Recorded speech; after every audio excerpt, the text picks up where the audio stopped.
আসসালামু আলাইকুম। সুপ্রিয় শিক্ষার্থী, অ্যাকাউন্টিং মেন্টরস চ্যানেলের পক্ষ থেকে তোমাদেরকে জানাই আন্তরিক অভিনন্দন। আজকে আমি তোমাদের সামনে উপস্থিত হয়েছি নবম এবং দশম শ্রেণীর গুরুত্বপূর্ণ একটি অধ্যায় লেনদেন নিয়ে।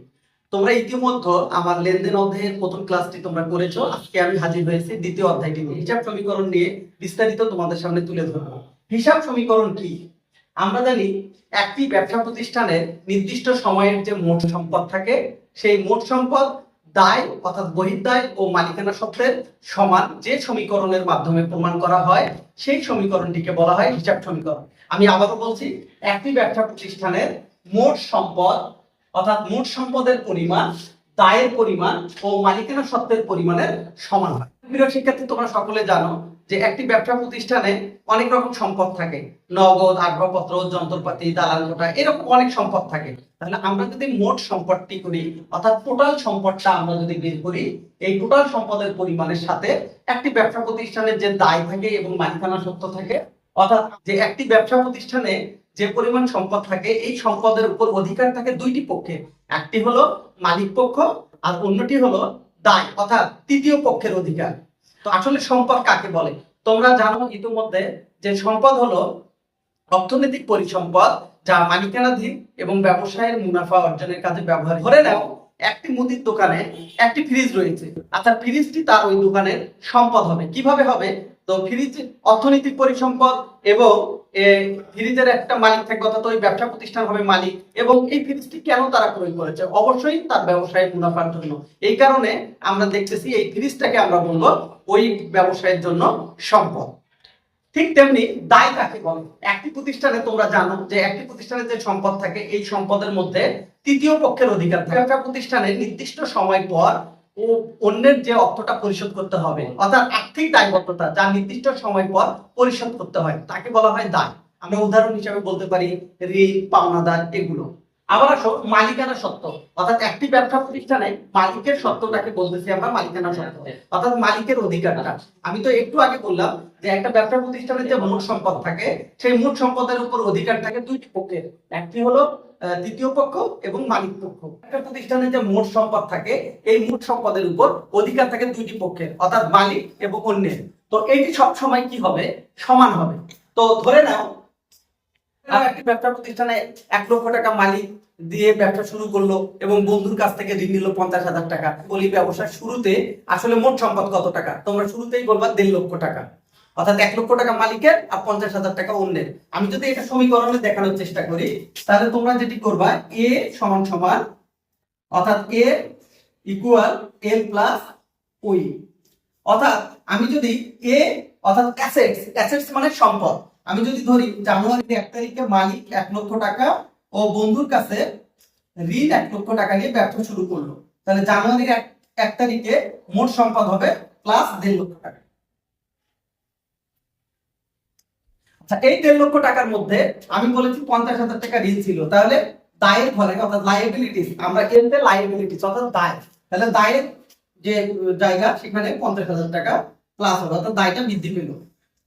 প্লাস মালিকের অধিকার থাকবে, অর্থাৎ মালিক যে টাকাটা ব্যবসায় দেয়, আমরা জানি মালিক ব্যবসায় দিলে মূলধন আর ব্যবসা থেকে মালিক নিলে উত্তোলন। তো মালিক যেহেতু 1 লক্ষ টাকা নিয়ে ব্যবসা শুরু করলো, এই 1 লক্ষ টাকাকে আমরা বলবো মূলধন অর্থাৎ মালিকের টাকা প্লাস 1 লক্ষ টাকা।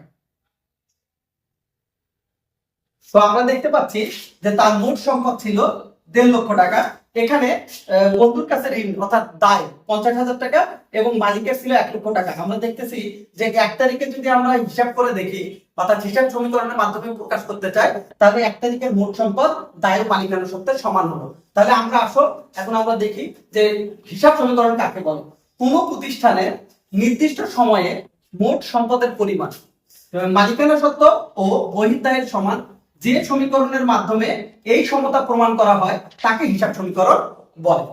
এখন আমি এই হিসাব সমীকরণ নিয়ে আমি আরো বিস্তারিত তোমাদেরকে বোঝানোর চেষ্টা করি। আচ্ছা, তোমাকে যদি প্রশ্ন করা হয় হিসাব সমীকরণের মূলত উপাদান কয়টি, আচ্ছা তুমি বলবা হিসাব সমীকরণের মোট উপাদান হলো 3টি। হিসাব সমীকরণের মোট উপাদান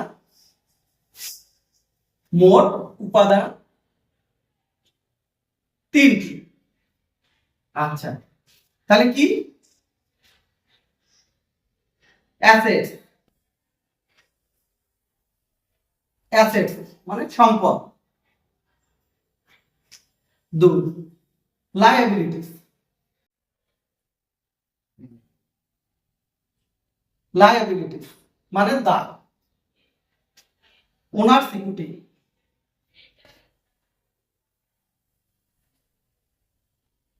ইকুইটি মালিকানা সত্ত্ব।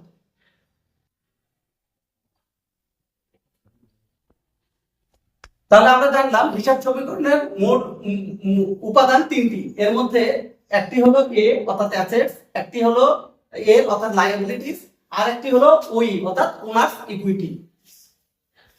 এটি হলো হিসাব সমীকরণের মূল সমীকরণ। আমরা এ সমান এল প্লাস ওই, এটিকে আমরা বলবো হিসাব সমীকরণের মূল সমীকরণ, বা এর আরেকটি নাম রয়েছে সংক্ষিপ্ত রূপ এ সমান এল প্লাস ওই। এটি হলো মূল হিসাব সমীকরণ, মূল হিসাব সমীকরণ। তোমাকে যদি প্রশ্ন করা হয় মূল হিসাব সমীকরণ কোনটি, এ সমান এল প্লাস ওই, এখন এটিকে বলা হয় সংক্ষিপ্ত রূপ। এটি হিসাব সমীকরণের, এটি হিসাব সমীকরণের সমীকরণের সংক্ষিপ্ত রূপ।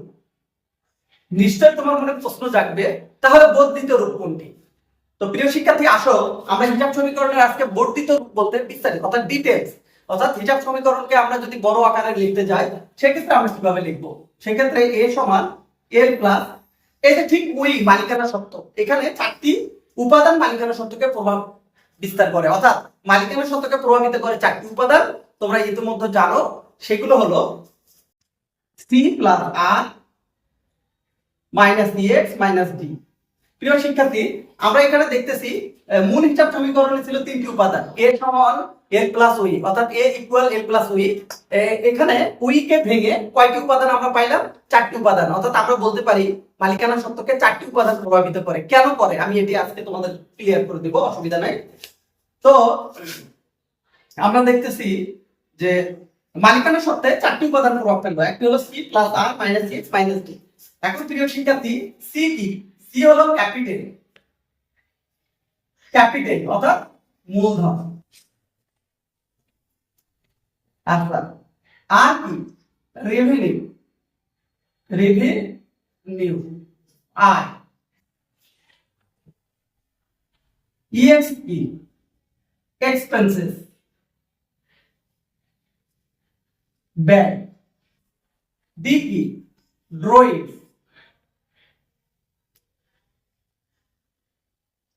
উত্তোলন। আচ্ছা, আমরা আবারও আসি যে মালিকানার সাথে যে চারটি উপাদান প্রভাব ফেলে, এটা অবশ্যই তোমরা বারবার এটা পড়ার চেষ্টা করবা, মনে রাখার চেষ্টা করবা যে মালিকানার সাথে চারটি উপাদান প্রভাব ফেলে। এই চারটি উপাদান হলো, একটি হলো সি অর্থাৎ ক্যাপিটাল মানে মূলধন, আর রেভিনিউ মানে আয়, ইএক্স এক্সপেন্সেস মানে ব্যয়, ডি ড্রয়িংস মানে উত্তোলন। অর্থাৎ খেয়াল করবা মালিকানার সাথে দুইটি উপাদান বৃদ্ধি করবে মালিকানার সত্ত্বকে, অর্থাৎ দুইটি উপাদান প্লাস হবে এবং দুইটি উপাদান মাইনাস হবে, অর্থাৎ মালিকানার সত্ত্বকে হ্রাস করবে। আচ্ছা, মূলধন মানে একটু ক্লিয়ার করি, মূলধন মানে কি? মূলধন হলো মালিক কারবারে যা দেয়, যা কিছু দেয় সেটাকে আমরা বলি মূলধন। তো মূলধন দিলে মালিকানা সত্ত্ব, অর্থাৎ মালিকানা সত্ত্ব কি? মালিকের অধিকারটাকে বলা হচ্ছে মালিকানা সত্ত্ব। তো মালিকের অধিকার অর্থাৎ বাড়বে মূলধন হলে। আর আয়, যখন তোমার ওই ব্যবসায়িক আয় হবে তখন মালিকানা সত্ত্ব বৃদ্ধি পাবে। আর ব্যবসায় যদি ব্যয় হয় তাহলে মালিকানা সত্ত্ব কি হবে? কমে যাবে। আর যখন ব্যবসা থেকে উত্তোলন করা হবে তখন মালিকানা সত্ত্ব কমে যাবে। তাহলে ব্যয় এবং উত্তোলন হলে মালিকের অধিকার কমবে, অর্থাৎ মালিকের সত্ত্ব ব্যবসায় কমবে, এবং মূলধন এবং আয় হলে মালিকানা সত্ত্ব বৃদ্ধি পাবে, মালিকের অধিকার বাড়বে, স্বাভাবিক। এখন আমরা উদাহরণের সাহায্যে বিষয়টি আরো ক্লিয়ার হওয়ার চেষ্টা করছি। কিভাবে হিসাব সমীকরণে অর্থাৎ কিভাবে মালিকানা সত্ত্বে চারটি উপাদান প্রভাব বিস্তার করে, অর্থাৎ কিভাবে চারটি উপাদান প্রভাব ফেলে, এটা আমরা দেখানোর চেষ্টা করব। তোমাদের সুবিধার জন্য আমি পাশে এই মালিকানা অর্থাৎ হিসাব সমীকরণের যে তিনটি উপাদান রয়েছে আমি পাশে আবার বোর্ডে লিখে দিয়েছি যে এ অর্থাৎ অ্যাসেটস মানে সম্পদ, এল অর্থাৎ লায়াবিলিটিস মানে দায়, ওই অর্থাৎ ওনার সিকিউরিটি মানে মালিকানার সত্ত্ব। এখন আমরা দেখব, আমরা আমার মূল আলোচনায় একটু ফিরে যাই হিসাব সমীকরণ কি? আমি আবারও বলছি, কোনো ব্যবসা প্রতিষ্ঠানের নির্দিষ্ট সময়ের মোট সম্পদ দায়, অর্থাৎ বহির্দায় বলতে পারো, বহির্দায় ও মালিকানা সত্ত্বের সমান যে সমীকরণের মাধ্যমে প্রমাণ করা হয় সেই সমীকরণকে আমরা বলবো হিসাব সমীকরণ। আমি আবারও বলছি, মোট সম্পদ সমান দায় প্লাস মালিকানা সত্ত্ব, অর্থাৎ দায় ও মালিকানা সত্ত্বের সমান হবে। এখন আসো আমি এটি প্রমাণ করব, কথাই না, আমরা কিভাবে এটা প্রমাণ করব যে দুই পার্ট অর্থাৎ মোট সম্পদ এবং দায় মালিকানা সত্ত্বের সমান হবে। আমরা উদাহরণের সাহায্যে বিষয়গুলো আরো জানার চেষ্টা করি। আমি এর জন্য দুইটা অংশ বেছে নিলাম, এখানে কিছু প্রশ্ন তৈরি করব। আমি 4টি লেনদেন লিখব। ধরে নাও 2025 সাল জানুয়ারির 1 তারিখ দিলাম। মালিক নগদ 1 লক্ষ টাকা ও ব্যাংক ঋণ 50,000 টাকা নিয়ে ব্যবসা শুরু করলো, ব্যবসা শুরু করলো। আচ্ছা, জানুয়ারি আমি সংক্ষেপে লিখি, জানুয়ারির 2 তারিখে নগদে পণ্য বিক্রয় 10,000 টাকা। জানুয়ারি মাসটিকে ছোট করে লিখলাম, জানুয়ারির 3 তারিখে নগদে পণ্য ক্রয় 5,000 টাকা। জানুয়ারি 5 তারিখে বা 4 তারিখে ধরে নাও, 4 তারিখে নগদ উত্তোলন করলো, 10,000 টাকা। আমি 4টি লেনদেন আমি তোমাদের সামনে তুলে ধরলাম। এই 4টি লেনদেনকে আমরা হিসাব সমীকরণে আমরা এই 4 তারিখের পর একটি ব্যবসা প্রতিষ্ঠানের মোট সম্পদ দায় মালিকানা সত্ত্বের সমান হয় কিনা আমরা এখন প্রমাণ করব। আমরা সমীকরণটা লিখে ফেলি, a ইকুয়াল a প্লাস ওই। আচ্ছা, এখন আমি যখন জানুয়ারির 1 তারিখ, খেয়াল করো, জানুয়ারির 1 তারিখে লেনদেনটা ছিল মালিক নগদ 1 লক্ষ টাকা ও ব্যাংক ঋণ 50,000 টাকা নিয়ে ব্যবসা শুরু করলো। তো ব্যবসাতে কি ঘটলো প্রিয় শিক্ষার্থী? ব্যবসাতে নগদ 1 লক্ষ টাকা আসছে এবং ব্যাংক থেকে ঋণ নেওয়া হয়েছে 50,000 টাকা। এই 1 লাখ এবং 50,000 টাকা মিলে এই 1,50,000 টাকা জানুয়ারির 1 তারিখে মোট সম্পদ দাঁড়ালো। তাহলে প্লাস 1,50,000 টাকা। অবশ্যই নগদ এবং ব্যাংক ঋণের যে টাকাটা আসলো, নগদ টাকা, এই নিয়ে 1.5 লক্ষ টাকা। অর্থাৎ তোমাকে যদি জিজ্ঞাসা করা হয় 1 তারিখে ব্যবসাতে কি ঘটলো, নগদ টাকা এবং ব্যাংক ঋণে 50,000 টাকা, 1.5 লক্ষ টাকা, অর্থাৎ সম্পদ বৃদ্ধি পেল 1.5 লক্ষ টাকা। এখন এই 1.5 লক্ষ টাকার উপর আসলে কাকে দিবা? এই অধিকার টাকা। তাহলে আমি ব্যাংক থেকে ঋণ নিচ্ছি, যেটা একদিন না একদিন পরিশোধ করতে হবে, যাকে আমরা দায় বলি, এটা দায়ের ঘরে ঘটবে 50,000 টাকা। দায়টা বৃদ্ধি পেল, দিতেই হবে। আর মালিকের ছিল 1 লক্ষ টাকা। প্রিয় শিক্ষার্থী, একটু খেয়াল করো, মালিক যে টাকাটি ব্যবসার মধ্যে আনয়ন করবে তাকে আমরা বলি মূলধন, অর্থাৎ এটাকে আমরা সি হিসাবে করলাম। আবার জানুয়ারি দেখো মিলে গেল, কিন্তু এইদিকে 1,50,000 টাকা, এইদিকে 50,000 প্লাস এইদিকে অনেকটা মিল হয়ে গেল। জানুয়ারি 2 তারিখে আমরা দেখি কোন লেনদেনটি ঘটেছে। নগদে পণ্য বিক্রয় হয়েছে 10,000 টাকা। যদি নগদে পণ্য বিক্রয় হয়, আমরা সাধারণভাবে দেখতেই পাচ্ছি 10,000 টাকা কারবারে এসেছে, অর্থাৎ ব্যবসায় আসছে, অর্থাৎ সম্পদ বৃদ্ধি পেয়েছে প্লাস 10,000 টাকা, রাইট? যদি এই 10,000 টাকা যে বিক্রয় হলো, নিশ্চয়ই এটা দায়ের ঘরে ঘুরবে না, দায়ের ঘরে শূন্য। তাহলে এই 10,000 টাকা কোথায় যাবে? এই 10,000 টাকা যাবে বিক্রয়ের টাকা ব্যবসা প্রতিষ্ঠান মালিকের, তাহলে নিশ্চয়ই মালিকানা সত্ত্বে প্লাস হবে 10,000 টাকা। আমরা এটা আর হিসাবে লিখতে পারি, যেহেতু বিক্রয় আয় হলে তো অবশ্যই আর হিসাবে আমরা চিহ্নিত করতে পারি। এবার জানুয়ারি 3 তারিখের দিকে দেখো, 3 তারিখে কোন লেনদেনটি হয়েছে? নগদে পণ্য ক্রয় করা হয়েছে 5,000 টাকা। তো নগদে যদি পণ্য ক্রয় করি, তাহলে নরমালি আমাদের নগদ টাকা কমে গেছে, অর্থাৎ আমাদের ব্যবসা থেকে 5,000 টাকা মাইনাস হয়ে গেছে, এখানে মাইনাস হলো 5,000 টাকা। তো নিশ্চয়ই যখন ক্রয় করবো, আমরা যখন বিক্রয় করতেছি তখন দায়ের ঘরে টাকা বসতেছে না, কারণ বিক্রয় হলো আয়, মালিক দিচ্ছে, তাহলে নিশ্চয়ই দায় ঘরে। তাহলে ক্রয় করার সময় যখন টাকা আমাদের সম্পদ চলে যাবে, সেক্ষেত্রে তো আমাদের অবশ্যই দায়ের ঘরে কোনো টাকা বসবে না, জিরো। এটা চলে যাবে মালিকের টাকা থেকে, অর্থাৎ 5,000 টাকা মালিকানা সত্ত্ব থেকে মাইনাস হবে। তো এটা হলো ইএক্স হিসাবে আমরা ব্যয়, যেহেতু ইএক্স দ্বারা আমরা লেখার চেষ্টা করলাম। এরপরে জানুয়ারি 4 তারিখের কথা দেখো, মালিক নগদ উত্তোলন করছে। যদি মালিক নগদ উত্তোলন করে, তাহলে ব্যবসা থেকে আবারও নগদ অর্থাৎ সম্পদটা কমে গেছে। কত টাকা কমে গেছে? 10,000 টাকা মালিক উত্তোলন করছে, তাহলে মাইনাস 10,000 টাকা। তো মালিক যেহেতু তুলছে, দায়ের ঘর জিরো, তাহলে এখানে মালিকানা সত্ত্ব থেকে 10,000 টাকা বিয়োগ হবে। এটা হলো ড্রয়িংস, উত্তোলন।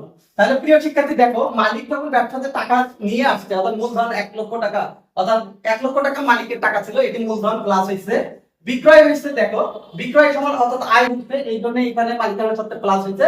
যখন ব্যয় হচ্ছে তখন ইএক্স কি হচ্ছে? মাইনাস হচ্ছে। আর যখন উত্তোলন করা হচ্ছে তখন ডিটা মাইনাস হচ্ছে। তাহলে আমি যদি তোমাকে এইভাবে গোপন করে এই অংশটুকু দেখাই, তোমাদের কাছে আমি দুইটি জিনিস শেখানোর চেষ্টা করলাম। একটি হলো মালিকানা সত্ত্বে 4টি উপাদান কিভাবে প্রভাব ফেলে, অর্থাৎ ওই সমান সি প্লাস আর minus C X minus D কেন হয়। তাহলে দেখো, আমি যদি এটাকে খেয়াল করি, আমরা যে একটু আগে লেনদেনগুলোকে সমীকরণের দেখাইলাম, সেখানে দেখলাম ওইতে কয়টি জিনিসের কাজ হলো? 4টি জিনিস, সি প্লাস আর minus C X minus D. অর্থাৎ খেয়াল করো তোমরা, এখানে সি প্লাস আর মালিকানা সত্ত্ব, অর্থাৎ মূলধন এবং আয় হলে মালিকানা সত্ত্ব বৃদ্ধি পাচ্ছে এবং ব্যয় এবং উত্তোলন হলে মালিকানা সত্ত্ব হ্রাস পাচ্ছে। তাহলে আমরা একই সাথে দুইটি জিনিস শিখলাম। একটি হলো কিভাবে মালিকানা সত্ত্বে 4টি উপাদান প্রভাব ফেলে, সেটি ক্লিয়ার করার চেষ্টা করলাম। পাশাপাশি আমরা যেটি দেখলাম, লেনদেনগুলোকে কিভাবে আমরা হিসাব সমীকরণে প্রভাব ফেলতে পারি, অর্থাৎ লেনদেন হিসাব সমীকরণ কিভাবে প্রভাব ফেলে সেই বিষয়টা আমরা দেখানোর চেষ্টা করলাম। তাহলে আমরা দেখো যে দুইটি জিনিস আমরা শিখলাম। একটি হলো আমাদের হিসাব সমীকরণ ছিল a = a + o, এখানে কিভাবে লেনদেনগুলো হিসাব সমীকরণের উপাদানগুলোকে প্রভাবিত করতেছে। আমরা তো জানি যে যে ঘটনা হিসাব সমীকরণের উপাদানগুলোকে পরিবর্তন করে, হিসাব শাস্ত্রবিদগণ সেই ঘটনাগুলোকে বলেছেন লেনদেন। অর্থাৎ যে ঘটনা হিসাব সমীকরণের উপাদানকে প্রভাব ফেলবে, সেগুলোকে হিসাব বিজ্ঞানীগণ বা হিসাব শাস্ত্রবিদগণ লেনদেন হিসাবে আখ্যায়িত করেছেন। আমরা উল্টোভাবে এভাবে বলতে পারি, হিসাব সমীকরণের উপাদানের পরিবর্তনকারী ঘটনাগুলোকে লেনদেন বলা হয়। তো আজকে আমি যেটা বোঝানোর চেষ্টা করলাম, এক হিসাব সমীকরণ আমরা কি কি শিখলাম আজকে। হিসাব সমীকরণ কি? a = l + o, a মানে হলো অ্যাসেটস = l লায়াবিলিটিস, ওই ওনার সিকিউরিটি, অর্থাৎ মোট সম্পদ যে পরিমাণ থাকবে দায় এবং মালিকানা সত্ত্ব সমান হবে। এটি আবার আমরা প্রমাণ করে দিলাম, কিছু লেনদেন আমরা তৈরি করলাম এবং সেই লেনদেন আবার হিসাব সমীকরণে আমরা দেখলাম যে আমাদের হিসাব সমীকরণ দুইটি আমরা দেখলাম যে সম্পদের পরিমাণ এবং দায় মালিকানা সত্ত্ব সমান হবে। তো একদিকে আমরা শিখলাম মালিকানা সত্ত্বে 4টি উপাদান কিভাবে প্রভাব ফেলে। আমি আবারও বলছি, মালিকানা সত্ত্বে 4টি উপাদান প্রভাব ফেলে: মূলধন, আয়, ব্যয়, উত্তোলন। মূলধন এবং আয় হলে মালিকানা সত্ত্ব বৃদ্ধি পায়, ব্যয় এবং উত্তোলন হলে মালিকানা সত্ত্ব হ্রাস পায়। একই সাথে মালিকানা সত্ত্বে 4টি উপাদান কিভাবে প্রভাব ফেলে সেটি শিখলাম। পাশাপাশি আমরা কিভাবে লেনদেন হিসাব সমীকরণের প্রভাব ফেলে আমি সেটি দেখানোর চেষ্টা করলাম। তো ঠিক আছে, নেক্সট আবার 3য় ক্লাসে দেখা হবে এই অধ্যায়ের গুরুত্বপূর্ণ আরো কোনো বিষয় নিয়ে। তোমরা ভালো থেকো, আল্লাহ হাফেজ।